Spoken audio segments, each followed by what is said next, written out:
په هکله مختلف عقاید او نظریات لري.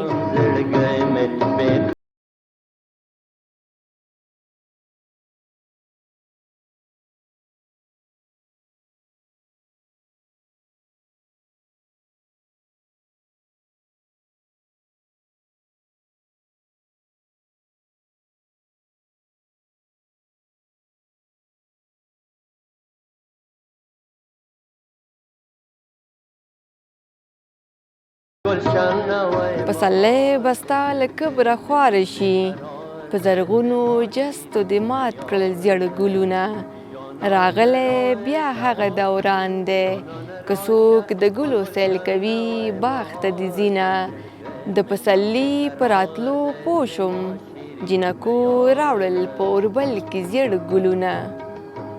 نوروز د انسانانو په تاریخ کې لرغونی تاریخ لري چې 1583 قبل المیلاد ته رسیږي. ځینې تاریخ پوهان په دې یان دي چې له یاد شوي تاریخ د مخه هم نوروز د خلکو ترمنځ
پسرلی د کار او کسب ښکلا او ځلا، ګل او بلبل سره تړلی موسم دی.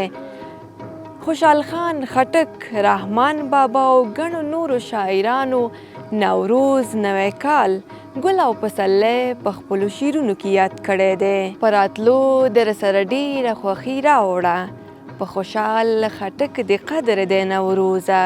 بلبلان پسې نارې وهي رحمانه، د بهار ګلونه شوي دي که نه دي.